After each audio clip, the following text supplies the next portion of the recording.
በመስቀል አደባባይ የሚደረገው ፕሮግራም ይሄን ይመስላል። ሃይላይት እንግዲህ ስናሳያችሁ እንግዲህ እግዚአብሔርን ወንጌል የምንካፈልበት የእግዚአብሔርን ቃል የምንሰብክበት የምንናገርበት ወንጌል ለምስራቁ፣ ለምዕራቡ፣ ለሰሜኑ፣ ለደቡቡ፣ ለአፍሪካው፣ ለአውሮፓ የሚነገርበት ይሆናልና ይሄን ይመስላል። ወንድሞቼ እህቶቼ ከቤተ ክርስቲያን መልስ ነው እንግዲህ ማስታወቂያው እንደተነገረና የቤተ ክርስቲያንን ፕሮግራም ተካፍለን በሁሉ ቦታ መኪና እንደተዘጋጀልን ትራንስፖርት እንደተዘጋጀ ማስታወቂያ ለብዙ ጊዜ ለሳምንታት ሲነገር ቆይቷልና ስለዚህ አንድም ሰው መቅረት የለበትም።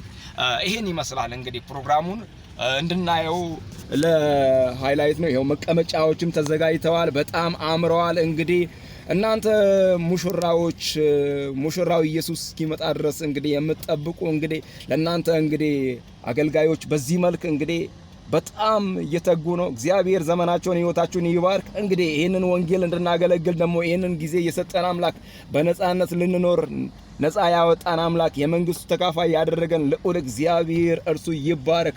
ፕሮግራሙ ይሄንን ይመስላል። በመስፍን ቤት ይኸው በቲክቶክ በቴሌግራም በማህበራዊ ሚዲያ በአጠቃላይ አለ። ሼር አድርጉ።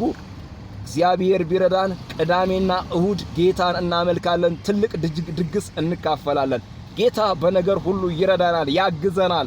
እግዚአብሔር አምላክ አቅም ይሆናል። ወንጌል ለመስበክም አፍ ይሆናል።